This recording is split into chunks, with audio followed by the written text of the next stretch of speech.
your name on it.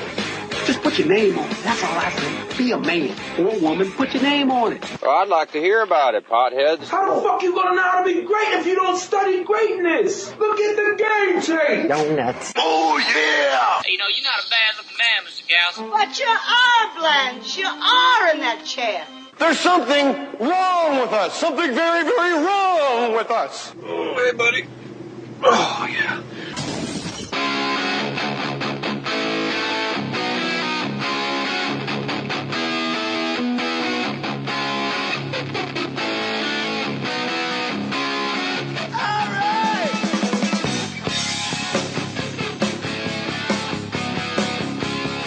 All right, welcome to Mohr Stories. Brian, thank you for coming. Brian Posehn, as Mark Cohen would say. Brian Posehn. Hurrah! Hurrah! Third Mike, Nicole Every Cox Moore, Angie on the Wheels of Steel, Matthew Zachary, show contributor. First of all, it's hot as balls out there, and I appreciate you making the trek to the west side from the valley. It's Nice and breezy over here. It's a breeze where I live. It is a breezy 80 right now, and you're in you're in Encino. Yeah. Could you give out your address on the show? Sure. Let's. Just we'll bleep it out. It's fine.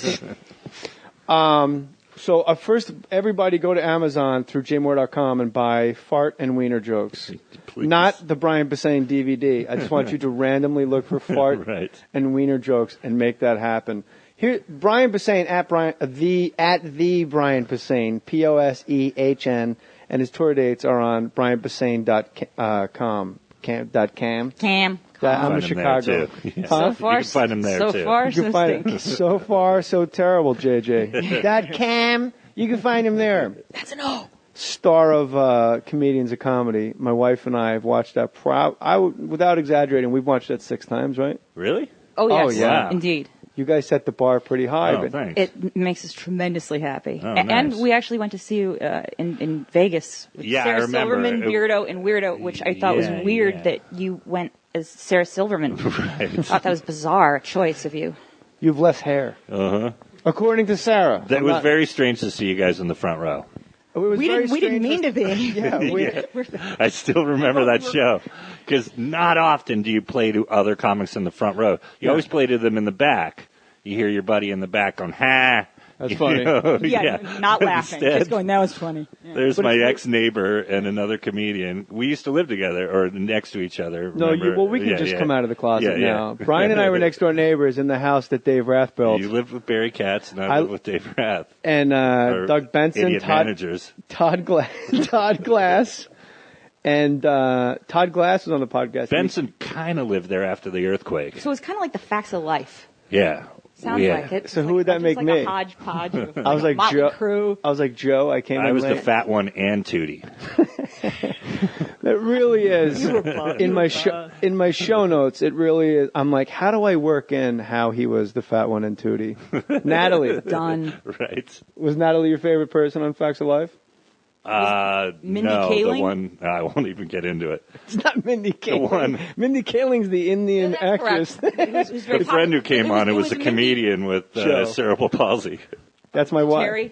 Terry, yeah, that was my favorite. I know her whole act. Oh, For example, really? Well, a lot of it. No, like it was all jokes about her having cerebral palsy. No, right? I know what you're thinking. It's an earthquake. No, it's not an earthquake. This is how I always talk. I know what else you're thinking. I had too much to drink. Nope. This is just me. This is how I wish every punchline was. It's way funnier when you don't sell the cerebral palsy, too. I wish every punchline was, this is how I always talk. Like a charm. Right. No, I don't have cerebral palsy. This is how I always talk. I love that in her act, somehow an earthquake makes you slur your speech. Yeah. Like, don't worry, Blair. It's not an earthquake. Honey, you weren't here. I didn't think it was an earthquake. Like the 92 one. Don't worry. You should have heard me. I was a slurring mess. The 92 earthquake. What do you do during an earthquake, Brian Posehn? Stop, drop, and roll. I lived next to you during the big one, the big I wasn't LA here. one. You I've weren't never here? really been here during a big earthquake. Knock wood. But I got my fingers crossed. I smoked at the time, and so Rath and I grabbed our weed first. It's 4 a.m, and we both grabbed our own weed and then met downstairs outside. Mrs. And then Garrett. smoked at 4 a.m. With like Mrs. a couple of idiots. With Charlotte Ray. Yeah. But why the weed? Like, that was the most that was valuable the thing. That was the most valuable thing. Well, if I got to ride this thing out, I might as well be high. And what better way to ride out the earth moving under your feet than to be high as balls? Right. But when you're smoking a ton of dope, it is like everything makes sense that way. Yeah. I woke up, and that was the first thing I thought of. Like, oh, shit, we're going to die. And then, oh, better grab that. Where's my grass? Yeah. Going back I to need the a Vegas doorway gig. and my bong. Stand in the doorway. If only I get a doorway bong. We went outside, which is the horrible idea when you're on Laurel Canyon. Like, that house could have slipped off right over us. And all the electrical wires. Yeah. I found a cliff that seemed I found a doorway bong. ultra slippery. And a cliff. And an ice rink. And Dave on a Rath went and an ice rink. Yes. And Dave Rath just kept going, no, it's going to be, no. We're going to be all right, buddy. Don't worry about it. No, Todd's down. Todd's under his bed. Todd's under his bed. Let's go see what Barry's doing. Okay. Yeah. No. Well, let's get Jay. He'll help us. What was that thing in Vegas? It was the Las Vegas Comedy Festival? Yeah. And that's where Kind of redundant. that's where Zach Galifianakis came out at the end in an Annie suit and lip sync tomorrow, and he had a giant easel, and he kept like North Korea, South Korea, IKEA. I want to start a revolution, but I've just bought a hammock. And it was What to do. And then Dane Cook's not funny. Dane Cook's not. I'll tell you what he ended on. He ended on, I hope Dick Cheney's faggot daughter stabs him in his heart. He bows, walks off stage. Curtsied in his dress. Oh yeah, that's right. Excuse me. Curtsied, walks off stage, comes back out, rips the last piece of paper, and we're all standing up going ape shit. And then the last piece of paper said, "Thanks for the standing ovation." Nice. I was like, that's a neat way to hedge your bets. If no one stands, don't come back out. If you do have to come back out, have it already geared up for yourself. I've never had a closer like that. I would guess that even if they didn't stand, he would pull it because then they would. If you said thanks for the standing ovation, that would prompt said audience to go, "Oh, I stand now." I've never had a closer that strong. My act just sort of ends. I just run out of jokes. You throw it on well, that was an hour. Do you ever throw the mic down? Walk off? No, but I've come close. I put the mic in the mic stand 8 minutes before I was done once. Out of anger and rage. You're home. Such a kind guy that to you, like the revolution began. Like I came up 8 minutes shy, man. I showed them. I was 36 minutes into my show, and I said, "You know what? I'm done." No, it actually was a big deal. Like the club manager was totally pissed, because they hadn't even dropped the checks yet. Which is my least favorite. Galapagos gigglers, Brian. My least favorite part of stand-up is the check dropping. And there's no way around it. No, not when you're headlining. Yeah, no, it is really bizarre that right when you're rounding third as the headliner, they're like, "Huh? What was your whoa, what'd you get?" I didn't get taquitos. It's the worst. No, you had taquitos, baby. I did not get taquitos. I like how we get real quiet on purpose. You're so smart. They have to fucking listen. I love watching you do comedy, and we really liked comedians at comedy because you guys really took the air out of, and you took the piss out of like all the comics taking themselves way too seriously. Uh-huh. And when you guys would make, what I liked, I thought it was a delicate balancing act that you guys did was you would kick the shit out of comics without mentioning any names. But it didn't have to be a name. It could be like a genre or a way to do it. Like when Patton was going like, "Hey, Friday fart song, that Leah Remini is hot," which is every radio show we've ever done. Yeah. And then comics making fun of their clothing on stage. Uh-huh. When guys go on stage, that's the thing I don't see so much anymore. But when we started, what year did you start? 87. Same as me. Yeah. Same exact year. Yeah. And how many DVDs do you have out? CDs and DVDs combined? Not that many. I only started doing it because I own. A lot. That's how we measure success in comedy. I have 2 specials, 2 half hours, and then 2 CDs. And then I've just finished my 3rd one. But I took a lot of time off, and then came back as a headliner.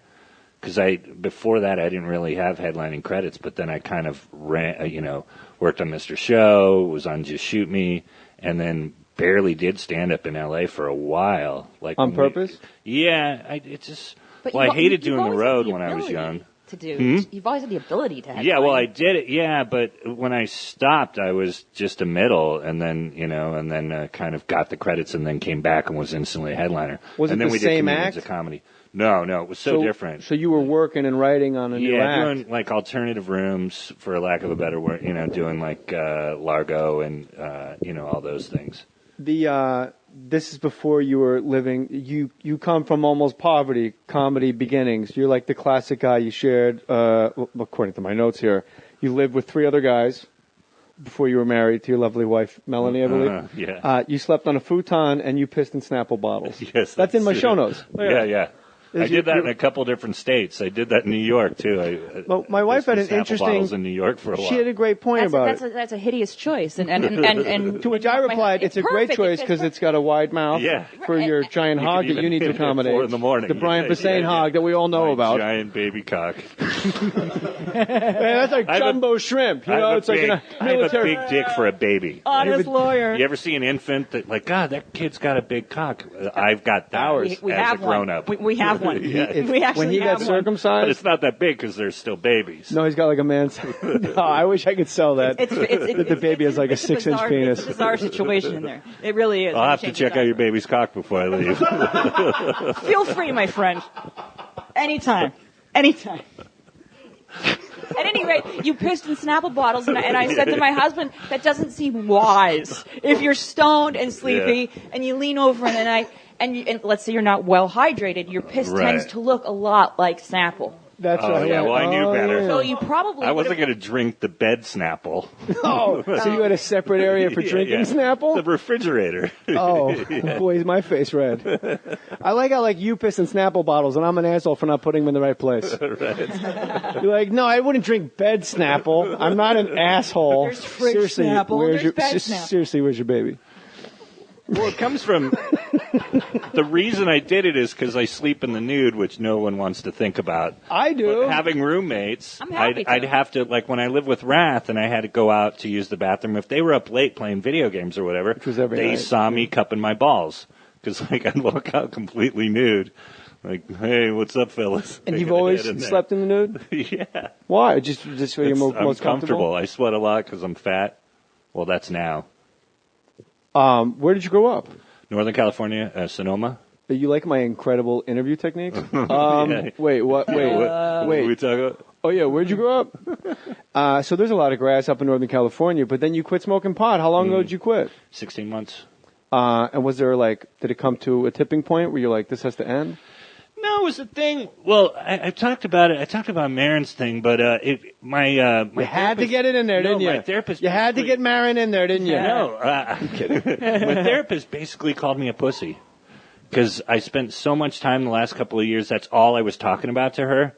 And one day she goes, "Why don't you just do this?" I'd been talking about quitting for years, and it took her kind of calling me out and going, just do it today. Quit being a puss and do it today. And so I did. And you went, I called a friend that was in AA, and that kind of helped. What's that friend's first and last name? And then I need his address, too. He's also a comedian. But. Yeah, the list is growing of people that have just tapped out. Yeah. He tapped out in the late 90s, but... Yeah, it is interesting, how the longer we stay at this and bob along, as Martin Short once told me, you've always bounced around in the showbiz middle class. And at first I was... love that. Yeah, you were talking about... I was so offended, and then I realized he's so right, and now that I've identified it, I can live here and just swim around. This is great. That's what I've felt for a long time, but you put a name on it. I was listening to the show, and you mentioned the middle class thing, and I was like, oh, man, that's exactly... Yeah, what I've done forever. And there's so much pie. It's a nice place to be. It's a great place to be. You can go on vacation and no one really bothers you. Right, and there's plenty of dough and there's enough pie for everybody. Yeah. Right. And I like pie. Well, I get that. Where do I know? What show do you come out on? Where do I know you from? That is think about. But whoever asks never has a TV. That is a fucking interesting. That's true. Have you ever had that when people go, where do I know you from? And they're like, what do I say TV? And they go, I don't have a TV? No, yeah, that's never. That's happened to me probably a dozen times. And you probably My more. entire life. Always. Being a girl, they probably just want to talk to you anyway. And then they're like, where do I know you from? Well, yeah, and then they want to immediately tell me that they don't, not only do they not watch TV, they don't even have one. Which lets me know that they're... I think they're all liars. Incredibly bright, or they're homeless. Liars. I don't know. I don't have a TV. I had a homeless guy. I always hated people who didn't have TVs. Yeah, Or don't watch it. They're creeps. Yeah, it's not 1975 Yeah. with 3 channels. There's a whole fucking world out all there. the We time. read, You know, Yeah. I read too, asshole, but I also like sculpt. TV. You know what? We play charades every Look, night. charades, Come on, you Parcheesi. Amish fuck. We're fixing the mousetrap. When that's up and running, then we'll go back to the TV too. You know, I read when the shows I like are not on. Right. In between Intervention and Anthony Bourdain, I read. And then I read only about Intervention. About TV? Or, Shit, I fucked that joke up. See, I like you so much as a comic that every time I take out my riff, see? It jams. It keeps jamming because I'm like, don't fuck up in front of Posehn. He's the real deal. He was in Comedians of Comedy. Okay, I have a question for you. I know that you were on the Situation Comedy.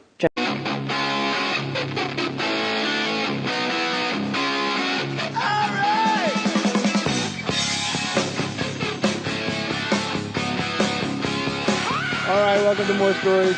Brian, thank you for coming. Brian Posehn, as Mark Cohen would say.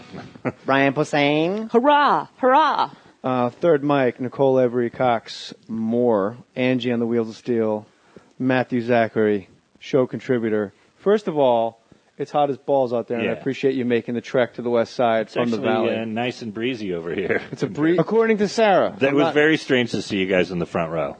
We didn't mean to be. Yeah, I still remember that show because not often do you play to other comics in the front row. You always play to them in the back. You hear your buddy in the back going, "Ha!"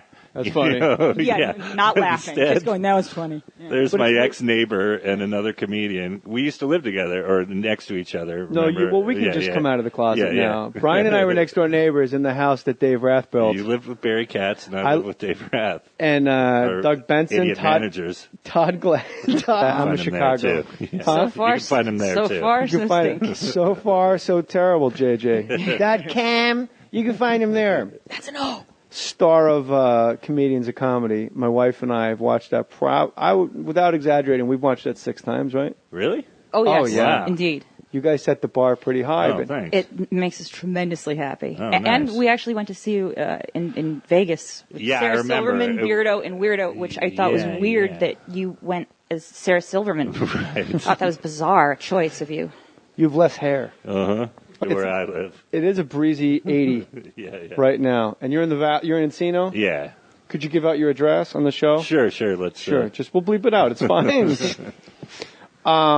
So first, everybody go to Amazon through jmoore.com and buy Fart and Wiener Jokes. Please. Not the Brian Posehn DVD. I just want you to randomly look for Fart and Wiener Jokes and make that happen. Here, Brian Posehn at the Brian Posehn, Posehn, and his tour dates are on brianposehn.com. Cam. Put your name on it.